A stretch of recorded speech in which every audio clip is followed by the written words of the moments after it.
नमस्कार संस्कृत के प्रिय विद्यार्थियों, आप सभी का बहुत बहुत स्वागत है मैग्नेट ब्रेन्स हिंदी मीडियम पर। मैं पंकज तिवारी। जैसा कि मैंने आपसे वादा किया कि इसका दूसरा भाग मैं बहुत जल्द लेकर के आऊं, तो आपका पाठ चल रहा है एकादशः पाठः ग्राम्य जीवनम।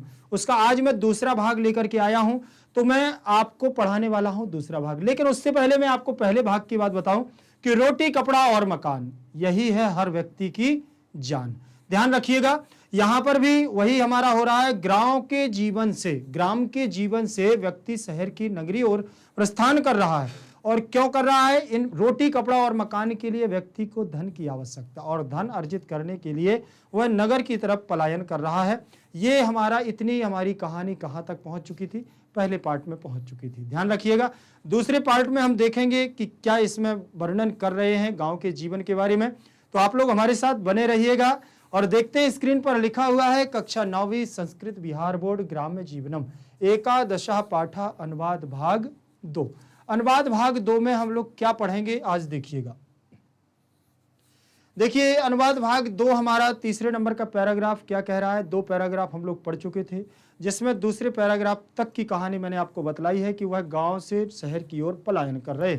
ठीक, यहां पर बात करते हैं। यहां पर लिखा हुआ है सबसे पहले कि प्राचीन काले ग्राम्य जीवनम बहुसुखमयम बभूव संतुष्टाः ग्रामवासिनः यदा कदैव नगरं गच्छन्ति स्म सुखस्य साधनानि तदानीम् उपलब्धानि ग्रामीणेभ्यो रोचन्ते शुद्धं जलं निर्मलं वायु स्वपरिश्रमणम् अर्जितम् अत्र समाजे समाजश्च जनानां परिमिता च संख्या एतत् सर्वं ग्राम्य जीवनस्य लक्ष्यं बभूव कृतमः भौतिक संस्कृति भारतस्य ग्रामान बहुकालम यावत न स्पृशत।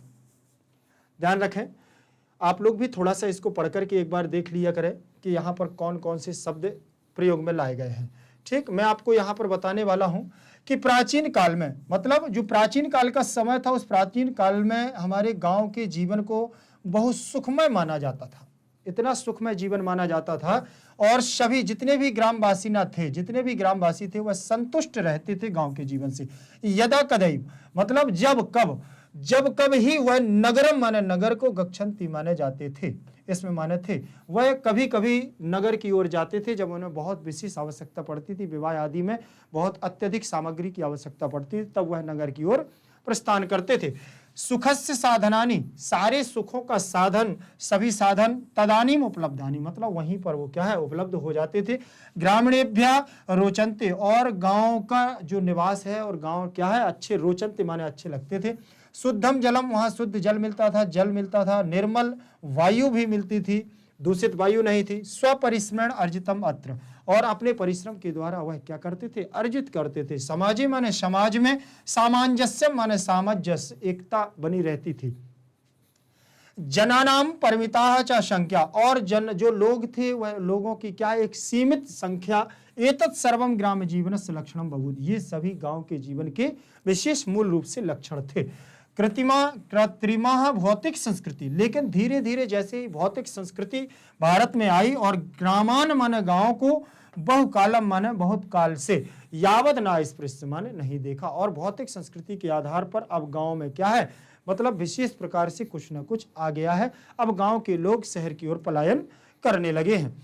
चलिए यहां से बात करते हैं प्राचीन काले। अब इस पर थोड़ी व्याकरणात्मक टिप्पणियां करते हैं कि आखिर ये पूरा जो पैराग्राफ बना हुआ है ये कैसे बना हुआ है। ध्यान रखें, इसमें सबसे पहले दिया हुआ है प्राचीन काले। बात करें प्राचीन काले का मतलब बहुत समय पहले की बात कर रहे हैं। किसकी बात कर रहे हैं? बहुत समय पहले की बात कर रहे हैं। तो काले शब्द लास्ट में लिखा हुआ है, काले। अब ये काले शब्द जो लिखा हुआ है, आपके लिए एक शब्द और दिए दे रहा हूं यहीं पर, रामे, और यहीं पर एक दिया दे रहा हूं फले। ठीक है, अब इनके दोनों के रूप, सबके रूप देखेंगे तो आपको एक ही समान रूप मिलेगा, और जो रूप है सप्तमी विभक्ति एक वचन। ठीक, अब यहां पर आप चाहे सीतारामे लिख दो, यहां पर आप चाहे सेवम फले लिख दो, कुछ भी लिख दीजिए। ठीक, सेव फले, और यहां पर चाहे आप लिख दीजिए प्राचीन काले। आगे आप कुछ भी जोड़ते जाइए, कोई दिक्कत नहीं। पीछे की हमें अकारांत, इकारांत, उकारांत, रिकारांत से मतलब होना चाहिए। ठीक, अब ये बात करते हैं हम कि इसमें जो रूप हमारी विभक्ति लगी हुई है वो कौन सी विभक्ति लगी हुई है? सप्तमी विभक्ति का एक वचन। सप्तमी विभक्ति का एक वचन यहां पर रूप लगा हुआ है और सप्तमी विभक्ति का कारक चिन्ह होता है में, पर। ठीक है, ध्यान रखिएगा। अब जब इसका अर्थ निकालेंगे तो इसका अर्थ निकलेगा प्राचीन काल में। ठीक, प्राचीन काल में। कई लोग ये सवाल उठाते हैं, सर पर का भी तो यूज कर सकते हैं प्राचीन काल पर। हाँ, बिल्कुल कर सकते हैं, लेकिन पीछे आने वाले शब्द से हमें ये डिसाइड करना पड़ता है कि इसमें मैं लेंगे या पर लेंगे। ठीक है ना? क्यों? क्योंकि अगर प्राचीन काल पर ग्राम्य जीवन सही नहीं बैठ रहा है अर्थ, आप उच्चारण करने से आपको मालूम चलेगा कि कौन सा वाक्य सही है। जैसे मैंने कह दिया है, पापा बेटा आए फिर उधर से ना जाने कब बैठे उठे, तो ये सीक्वेंस नहीं है। ठीक है ना? तो जो एक सिस्टम होता है, एक व्याकरणात्मक नियम होता है, उस नियम के तहत हमें चलना होता है, हम उसमें बाध्य होते हैं। दो इसमें ऑप्शनल रहते हैं, जरूर दो इसमें विकल्प दिए हुए हैं, एक ही प्रयोग करेंगे और जो हमारा पीछे आने वाला वर्ण सपोर्ट करेगा उसी हमें उसको लेना ही पड़ेगा। ठीक, इसमें दिया हुआ है प्राचीन काल में। प्राचीन काल में मतलब, प्राचीन काल का मतलब पुराने समय में, पहले के जीवन की बात कर रहे हैं। प्राचीन काल में ग्राम्य जीवनम, गांव के जीवन को, गांव के जीवन को, इसमें द्वितीय विभक्ति का एक वचन लगा हुआ है। कौन सा लगा है? जैसे रामम रामः रामम, वैसे ही बनेगा ग्राम्य जीवनम ग्राम्य जीवनम। अब यहां पर जो बना हुआ है नपुंसक लिंग का रूप बना हुआ है। ठीक, तो प्रथमा द्वितीय समान होता है, तो द्वितीय विभक्ति। प्राचीन काल में गांव का जीवन, गांव के जीवन को बहु सुखमयम, बहु सुखमयम माने बहुत ही सुखमय माना जाता था। ठीक, बहु सुखमयम का मतलब बहुत ही सुखमय माना जाता था, मतलब गांव के जीवन से अच्छा कोई जीवन ही नहीं होता था, तो बहुत सुखमयम। अब यहाँ मयम जो प्रत्यय, मयट जो प्रत्यय लगा हुआ है, ये मयट प्रत्यय लगा हुआ है। कौन सा? मयट प्रत्यय लगा हुआ है। सुख में, सुख शब्द में कौन सा प्रत्यय लगा हुआ है? ध्यान रखें बेटा, मयट प्रत्यय। तो यहां बन गया है सुखमयम, और आगे शब्द जुड़ा हुआ है बहु सुखमयम, मतलब बहुत ही सुखमय माना जाता था। किसको? गांव के जीवन को। और बभूव भू धातु है और ये परोक्षे लिट में बनता है, धातु का दुत्त होकर के परोक्षे लिट लकार में बनता है।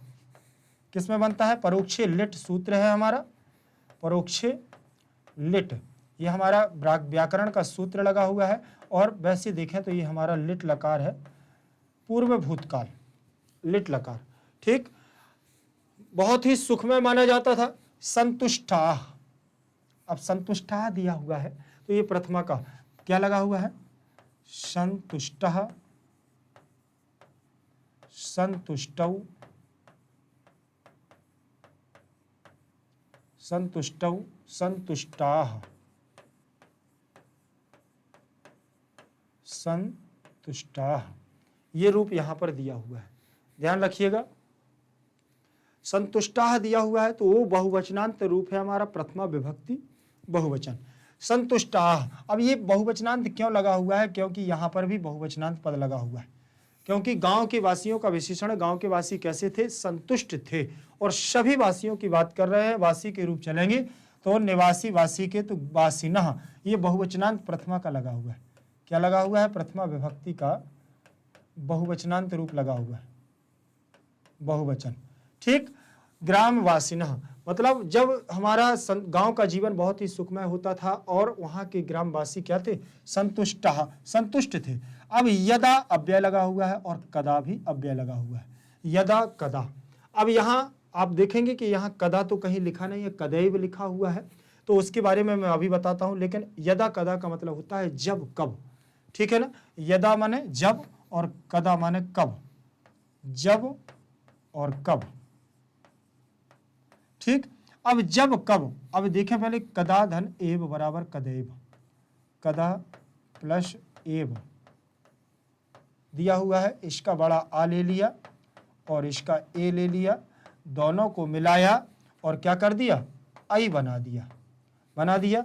अब आई बना दिया तो समझ लेना कि यहां पर वृद्धि संधि लग गई है। कौन सी संधि लग गई है? वृद्धि संधि,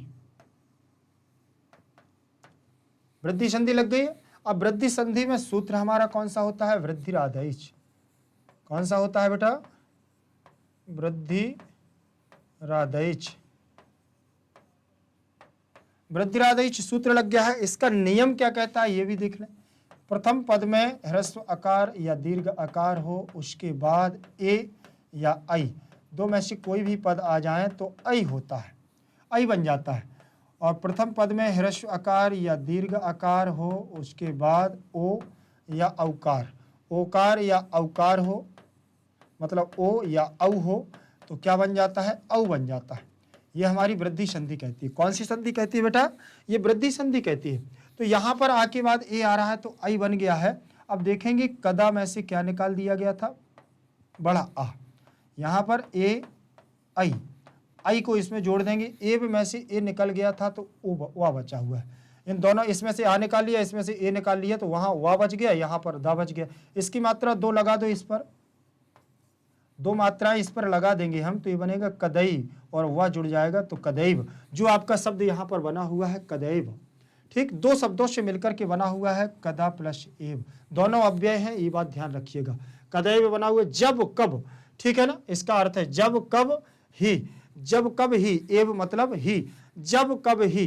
जो गांववासी थे वो संतुष्ट थे गांव के जीवन से, और जब कब ही नगरम माने नगर को, नगरम मतलब नगर को अर्थात शहर को, जब कब वह शहर को क्या करते थे, गच्छन्ति माने जाते थे, ठीक। और इसमें मतलब थे, इसमें मतलब थे। नगरम में द्वितीय विभक्ति का एक वचन लगा हुआ है। नगरम में क्या लगा हुआ है बेटा, द्वितीय विभक्ति का एक वचन लगा हुआ है। कैसे, नगरम नगरे, नगरम नगरे, नगराणी, नगरम नगरे नगराणी। फिर द्वितीय विभक्ति में बनेगा नगरम नगरे नगराणी, फिर इसके बाद नगरेण, फिर राम के समान चल जाएंगे, नगरेण, नगराभ्याम, नगर क्या बनेगा, नगरई। तो ये फिर चल जाएंगे राम के समान, ठीक। अब मैं बात कर रहा था कि ये द्वितीय विभक्ति, सब कई लोग ये सोचते हैं सर इसमें प्रथमा भी लगी है और द्वितीय भी एक समान है, तो फिर आप इसको द्वितीय विभक्ति क्यों कह रहे हैं, ठीक। क्योंकि प्रथमा विभक्ति का जो चिन्ह होता है वो होता है न, और द्वितीय विभक्ति का चिन्ह होता है को। अब आप दोनों को जोड़ करके देखिए किसमें आपका अर्थ सही आ रहा है कि जब कब ही नगर ने जाते थे, जब कब ही नगर को जाते थे। तो ये इसका अर्थ यहां पर क्या है, सही हो रहा है। और क्यों, पीछे वाले शब्द के आधार पर, पीछे वाली क्रिया के आधार पर, ठीक। तो ध्यान रखना इसमें द्वितीय विभक्ति लगी हुई है। अब गच्छन्ति जो रूप लगा हुआ है, गच्छन्ति रूप जो बना हुआ है हमारा लट लकार वर्तमान काल, किसका बना हुआ है, लट लकार, लट लकार है, वर्तमान काल है, वर्तमान काल, लट लकार वर्तमान काल का लगा हुआ है ये बहुवचनांत रूप। कौन सा रूप लगा है, बहुवचन रूप लगा हुआ है। क्या लगा है बेटा, बहुवचन रूप लगा हुआ है। अब यहाँ पर एक बात ध्यान रख लेना कि ये जो बहुवचन रूप लगा हुआ है ये गच्छ धातु, वैसे मूल धातु की बात करें तो ये गम धातु है, गम से बनता है गच्छ, क्या बनता है, गम से गच्छ बनता है, और गच्छ से रूप चलते हैं गच्छति गच्छतः गच्छन्ति, ऐसे रूप चलते हैं। तो उसी प्रकार से ये लट लकार वर्तमान काल में बहुवचन में रूप बन जाएगा, क्योंकि एक हमारा ग्रामवासी नहीं है, कितने ग्रामवासी हैं, बहुत सारे हैं। तो जब बहुवचन में ग्रामवासी है तो बहुवचन में ही क्रिया लगेगी।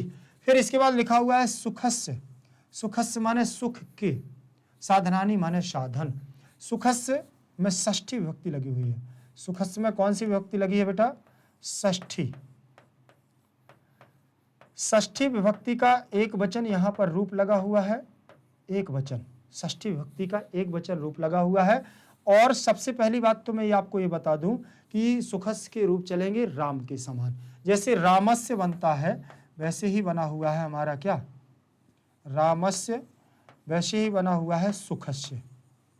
क्या बना है, सुखस्य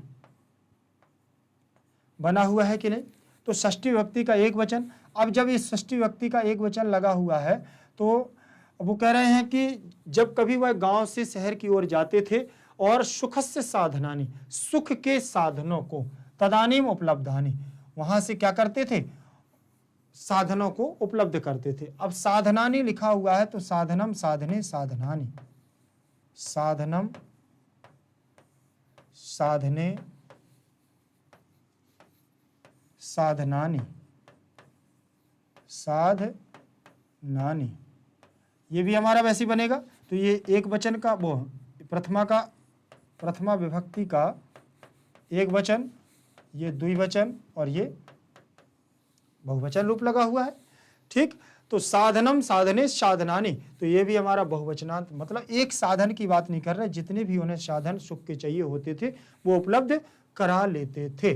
फिर लिखा हुआ है तदानीम उपलब्धानि, तत् प्लस तदानीम, ठीक है, तदानीम पूरा हो जाएगा हमारा, तत् प्लस तदानीम, तदानीम प्लस उपलब्धानि, उपलब्धानि बन गया। अब देखें, उसी समय उपलब्धानि माने उपलब्ध करा लेते थे, अर्थात जितने भी साधनों की उन्हें जरूरत पड़ती थी, सुख के साधनों की, वह उपलब्ध कर लेते थे। तो तदानीम माने उसी समय, उपलब्धानि में प्रथमा का हमारा बहुवचन लगा हुआ है, जैसे साधनानि वैसे ही उपलब्धानि। आगे देखेंगे, अगला जो उन्होंने शब्द दिया हुआ है ग्रामीणेभ्यो, ग्रामीणेभ्यो, ग्रामीणेभ्यो, तो यहां विसर्ग लगा हुआ है। ठीक, ग्रामीणों के लिए या ग्रामीणों को क्या है, बहुत ही रोचनते माने अच्छा लगता था। और ग्रामीणेभ्य में चतुर्थी विभक्ति और पंचमी विभक्ति में बनता है ग्रामीणेभ्य, ग्रामीणेभ्य। तो यहाँ पर जो ये बना हुआ है, यहाँ ओ कैसे हो गया विसर्ग के स्थान पर, पीछे हमारा अंतस्थ व्यंजन लगा हुआ है रा, या व रा ला, ये हमारे अंतस्थ व्यंजन है। और अगर किसी भी वर्ग का, जैसे यहाँ दिया हुआ है ये विसर्ग है और विसर्ग से पहले छोटा आ हो, ठीक, और विसर्ग के बाद किसी भी वर्ग का तीसरा, चौथा, पांचवा अंतस्थ व्यंजन, अंतस्थ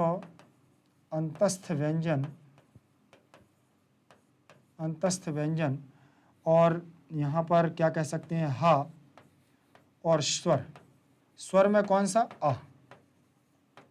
आ जाए तो विसर्ग के स्थान पर क्या कर दिया जाता था, ओ कर दिया जाता है। ठीक, ये उत्त संधि का नियम है, मैंने आपको शॉर्टकट में बता दिया है। विसर्ग के स्थान पर वैसे होता ऊ है, आ और ऊ मिलकर के ओ बनाता है, लेकिन आप सीधे जान लें कि ओ कर दिया जाता है। तो इस प्रकार से यहाँ पर क्या हो गया है, ओ हो गया है। अंतस्थ व्यंजन में या व रा ला आ जाता है, या व रा ला, ये हमारे अंतस्थ व्यंजन होते हैं। हाँ हमारा उसमें व्यंजन है, स्वर में केवल आ।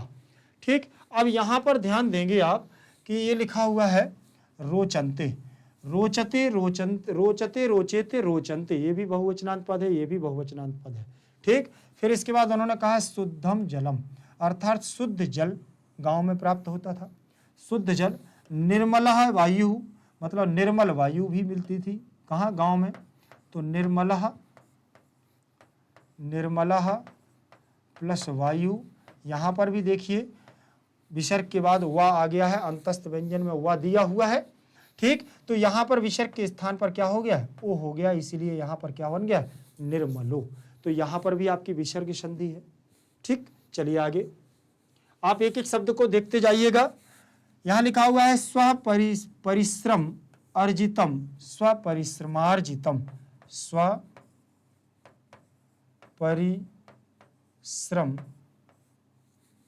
प्लस अर्जितम, अर्जितम, स्वपरिश्रम अर्जितम अत्रम। ठीक, ये दिया हुआ है। अब यहाँ पर इसका आ ले लिया और इसका आ ले लिया, दोनों को मिलाया, बड़ा आ बन गया है, बन गया बड़ा आ। अब आ की मात्रा इसमें लगेगी और आ यहाँ से हट जाएगा, ये हटा दीजिए, और यहाँ पर जितम बचा हुआ है तो जितम इसमें जोड़ देंगे। ठीक, जितम जुड़ गया, और यहाँ अत्र है तो पूरा जोड़ दीजिए, इसमें जुड़ गया, बन गया स्वपरिश्रमार्जितम। क्या बन गया है बेटा, स्वपरिश्रमार्जितम। बना कि नहीं बना। अब यहाँ पर एक बात ध्यान रखेंगे, यहां जो दिया हुआ है ये हमारा समाजी दिया हुआ है। क्या दिया है? ये समाजी। समाजी में कौन सी विभक्ति लगी हुई है? सप्तमी विभक्ति का एक वचन। सप्तमी विभक्ति का एक वचन लगा हुआ है समाजी। जैसे रामे वैसे ही बनेगा समाजी। फिर लिखा हुआ है सामंजस्य। समम प्लस जस बराबर सामंजस्य लिखा। देखिए क्या हो जाएगा? सामम प्लस जस्यम, सामंजस्यम। तो माँ को क्या हो जाएगा? यहाँ पर चा वर्ग का अक्षर है, चा छा जा झा इया, तो माँ परिवर्तन कर देगा अपना इया के रूप में। और जब इसको जोड़ेंगे तो ये कैसे बनेगा हमारा? सामंजस्यम बन जाएगा। सामंजस्यम बन गया, सामंजस्यम। अब यहां पर ध्यान रख लेना कि जो हमारा यहाँ व्यंजन संधि, वो व्यंजन संधि लगाई गई है उसमें एक अनुनासिक संधि आती है, वो लगी हुई है। पंचम वर्ण में परिवर्तन होना मतलब अनुनासिक संधि। फिर इसके बाद दिया हुआ जना नाम। कौन सी विभक्ति? जना नाम। जना नाम जो दिया हुआ है, ये जना नाम जो दिया है षष्ठी विभक्ति का बहुवचन। किसका लगा हुआ है? ये षष्ठी विभक्ति का बहुवचन रूप लगा हुआ है। जैसे रामाणाम वैसे ही बनेगा आपका जना नाम। फिर इसके बाद दिया हुआ है परिमिता प्लस परिमिता च संख्या और परिमित संख्या, सीमित संख्या, ठीक। और एतत् सर्वम, एतत् प्लस सर्वम बराबर एतत् सर्वम। ये सभी ग्राम्य जीवन का, ये सारी चीजें विशेषताएं बतलाई गई हैं, ये सभी गांव के जीवन की क्या हैं? गांव के जीवन के लक्षण बभूव, माने सारे ये लक्षण होते हैं, ये सब गांव के लक्षण हैं। और देखिए यहाँ षष्ठी विभक्ति का एक वचन लगा है, लक्षणम में यहाँ पर प्रथमा विभक्ति लगी है, बभूव में यहाँ लिट लकार लगा हुआ है। कृत्रिमः माने भौतिक, जो बनाई गई है, बनाई गई भौतिकी संस्कृति, अर्थात जो बनाई गई कृत्रिम संस्कृति है वह भारतस्य माने भारत की, ग्रामान माने गाँव को, बहुकालम माने लंबे काल तक, यावत माने जब तक, न स्पृश्यत नहीं स्पर्श कर सकती, ठीक। अब यहाँ पर देखें ग्रामान में जो लगी हुई है ये द्वितीय विभक्ति का बहुवचन लगा है।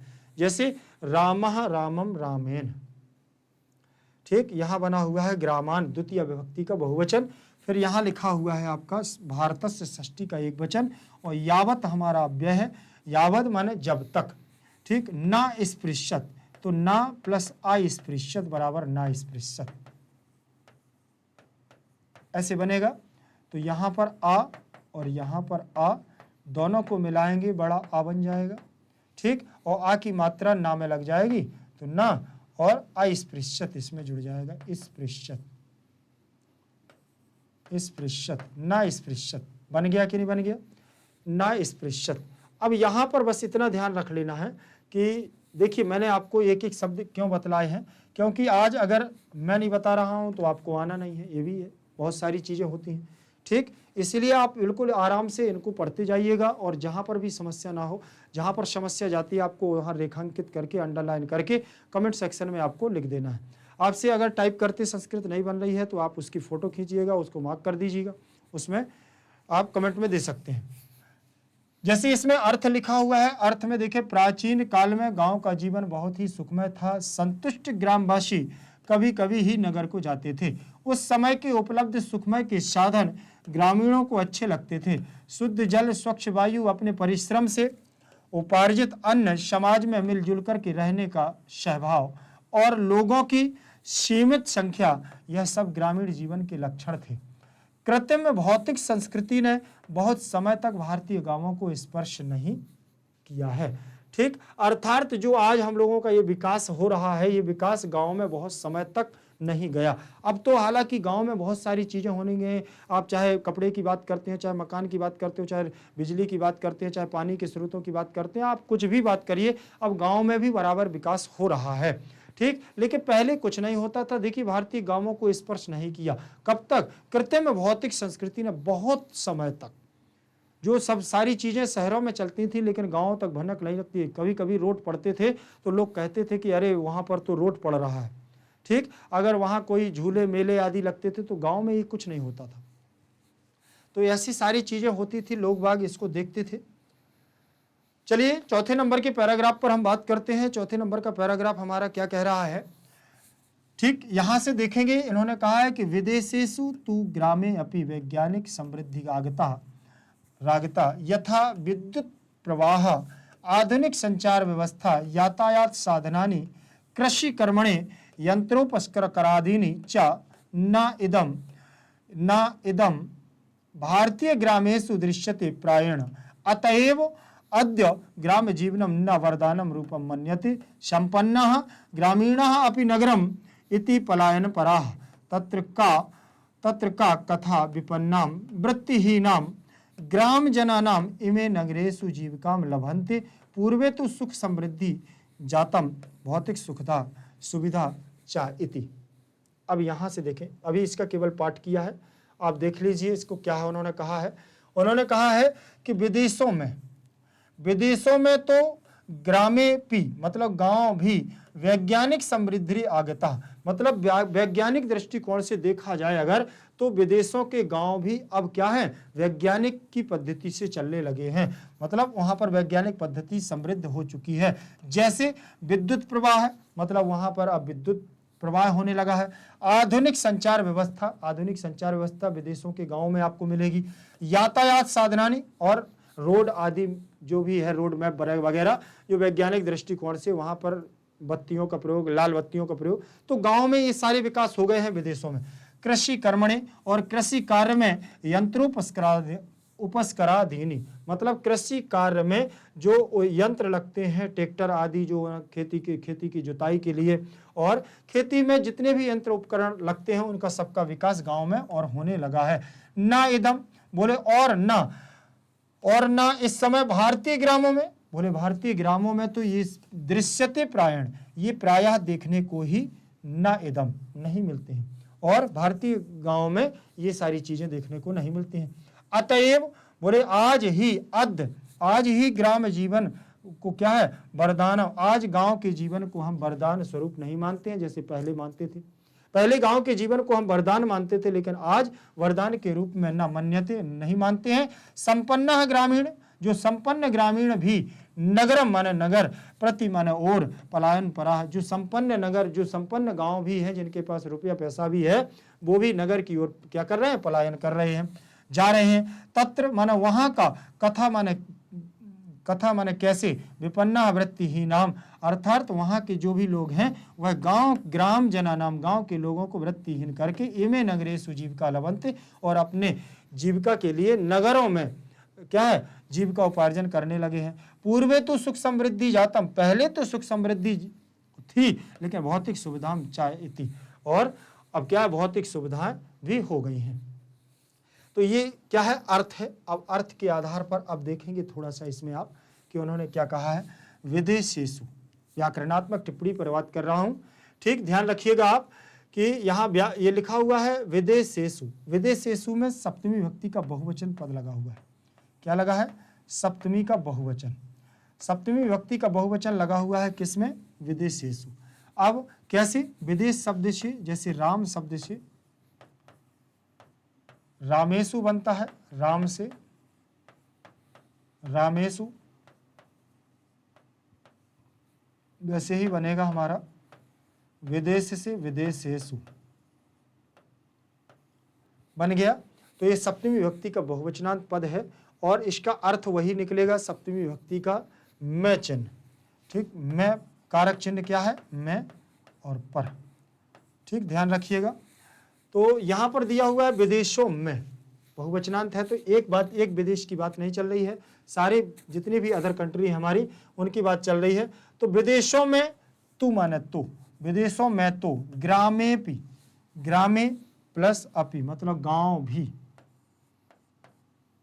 ग्रामे गांव में भी, विदेशों में तो गांव में भी, अपि यहां पूर्व रूप संधि होगी। कौन सी संधि होगी बेटा, यहां पूर्व रूप संधि, पूर्व रूप संधि होगी,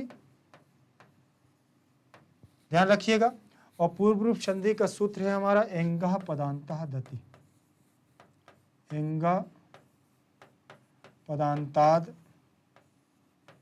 दति, एंगः पदान्ताद् दति। अब यहाँ पर ये क्या कहता है, अंगा पदांता दति, पहले पद में ए और ओ दोनों आ जाएं, उसके बाद ह्रस्व आकार छोटा आ हो तो ह्रस्व आकार को क्या कर दिया जाता है, अवग्रह के रूप में बना दिया जाता है। तो यहाँ पर भी देखिए पहले पद में देखिए माँ में क्या लगा हुआ है, ए लगा हुआ है, ए आ गया पहले पद में, यहाँ अपी आ गया, अपी का आ भी है।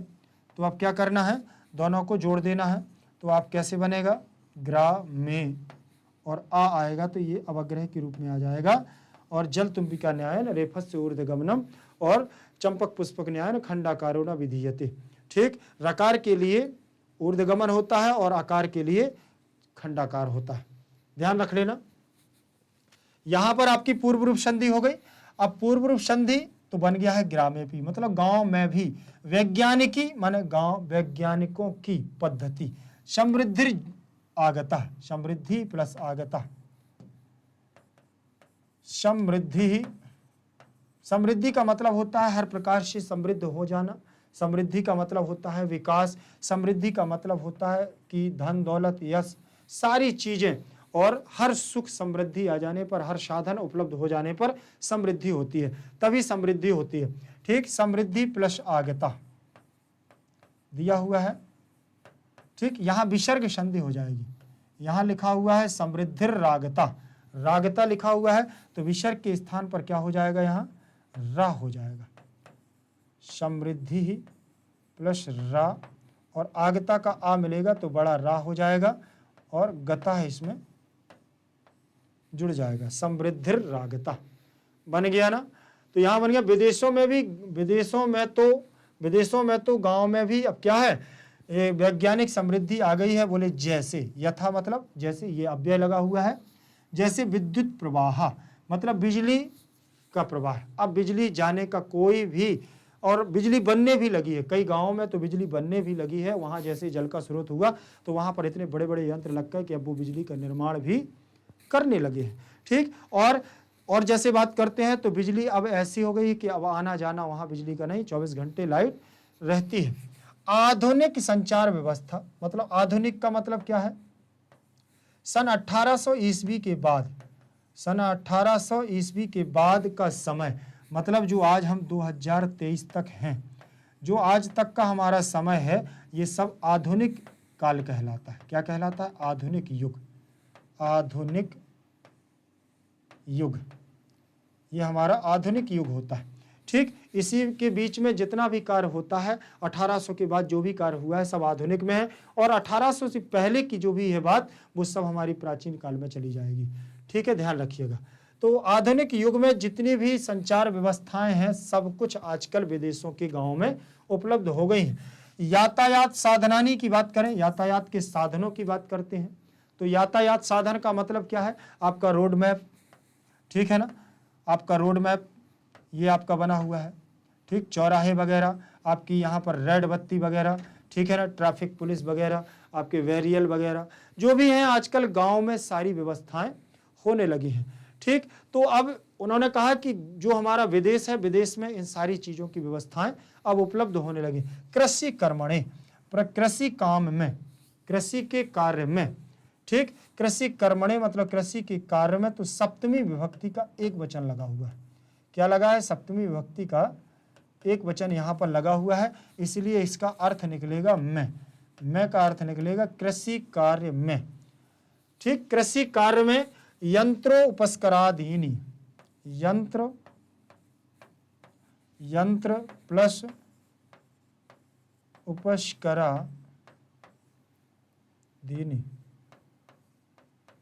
उपस्कराधीनी।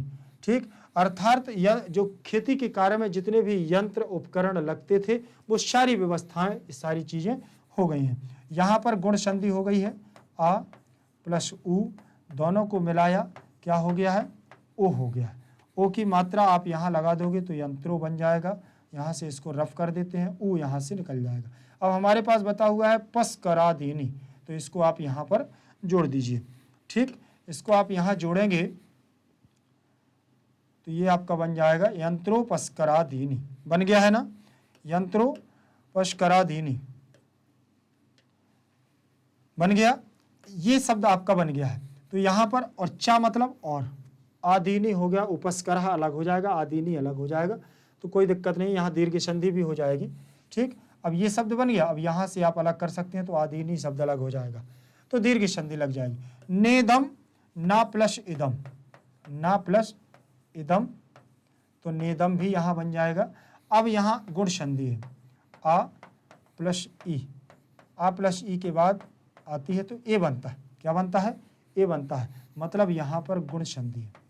कौन सी संधि है बेटा? यहाँ गुण संधि है, जो अभी मैंने आपको बताई है यंत्रो उपस्करादीनी में। तो यहाँ पर भी ए बन जाएगा, तो इस पर मात्रा आ जाएगी और दम इसमें जुड़ जाएगा। ठीक, ये आपका यहाँ जुड़ जाएगा, बन गया ने इदम। फिर इसके बाद दिया हुआ है आपका भारतीय ग्रामेषु। भारतीय ग्रामेषु में सप्तमी विभक्ति का बहुवचनांत पद लगा हुआ है। क्या लगा है? सप्तमी विभक्ति का बहुवचनांत पद लगा हुआ है। जैसे रामेषु, वैसे ही बनेगा आपका ग्रामेषु। तो यहाँ पर उन्होंने दे दिया है ग्रामेषु। दृश्यते दिया हुआ है, तो दृश्य धातु से बनेगा। किससे बनेगा? दृश्यते, दृश्य धातु से दृश्यते, दृश्यते, दृश्यन्ते, ऐसे हमारा रूप चल जाएगा। और यहाँ पर रूप जो बना हुआ है दृश्यते, ये हमारा कर्मवाचकी क्रिया के आधार पर बना हुआ है और लट लकार प्रथम पुरुष एक वचन में। प्रायण में तृतीय, प्रायः, प्रायम, प्रायण तृतीय विभक्ति लगी हुई है, प्रायण।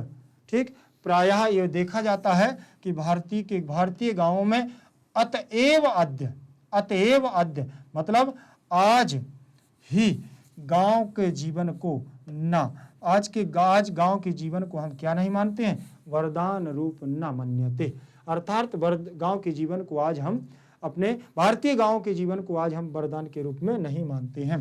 तो इसमें मन्यते, मन्यते, मन्यन्ते लगा हुआ है, ध्यान रख लेना। फिर लिखा है संपन्नाः।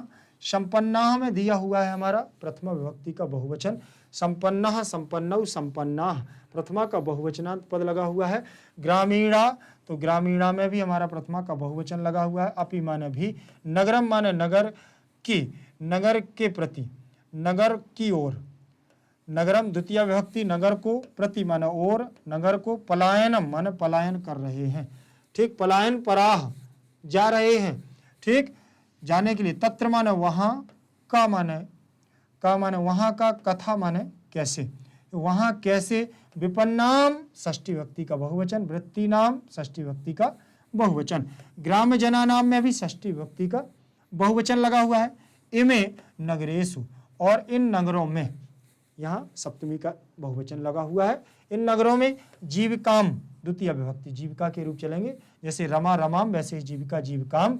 लभत लभेत लभंते, आत्मने पद की धातु है लव, और हमारा बहुवचनांत पद लगा हुआ है। पूर्वे में हमारा लगा हुआ है पूर्व में पहले तो सुख समृद्धि, पहले तो पूर्वे सप्तमी विभक्ति का एक वचन, तू माने तो, सुख समृद्धि जातम, पहले तो सुख समृद्धि थी।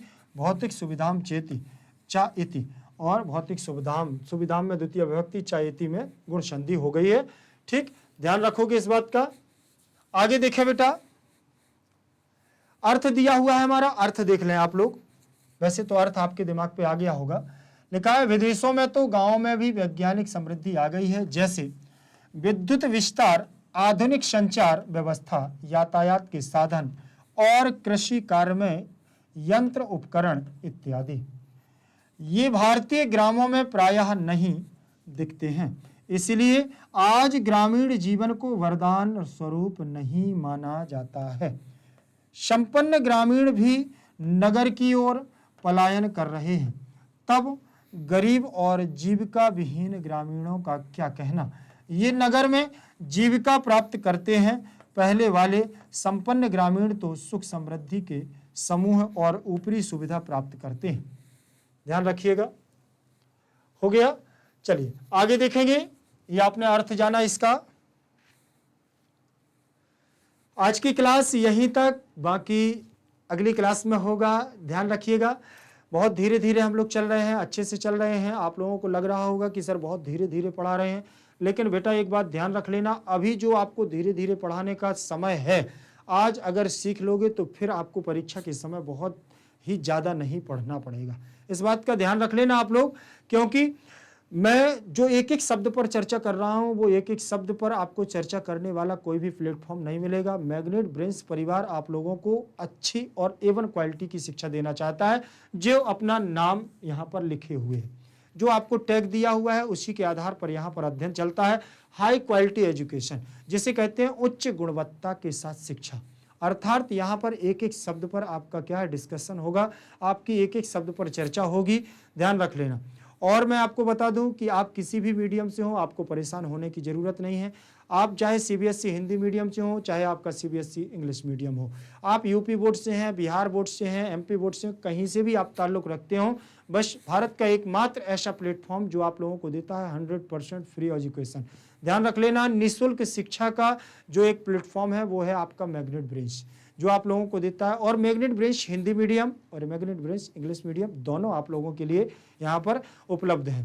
तो मैं आपसे बस इतना ही कहूँगा कि अगर इस समय हमारे यहाँ नोट्स, बहुत अच्छे नोट्स मिल रहे हैं, और जिस किसी को भी नोट्सों की आवश्यकता है, और प्रॉपर ऐसा नहीं कि आपको संपूर्ण कोर्स सीक्वेंस के साथ पूरे नोट्स दिए जाएंगे, तो नोट्स आपको इधर उधर भागने की जरूरत नहीं है। बस नीचे डिस्क्रिप्शन लिंक पर आप जाइए और ई नोट्स और ई बुक्स के माध्यम से किसी भी सब्जेक्ट का आप यहां से नोट्स प्राप्त कर सकते हैं, और ऐसे नोट्स जो टीचरों के द्वारा एकदम बिल्कुल छान करके दिए जाते हैं। तो इस बात का ध्यान रख लेना कि आपको बहुत अच्छे यहाँ से नोट्स मिलेंगे। बस मैं आपसे इतना कहूँगा कि जब अभी तक जिसने चैनल को सब्सक्राइब नहीं किया है तो चैनल को सब्सक्राइब कर लीजिएगा, और वीडियो अच्छा लगे तो लाइक शेयर कमेंट जरूर करते जाइए। अगले वीडियो तक हमारे साथ बने रहिएगा। जय तु संस्कृतम, जय तु भारत।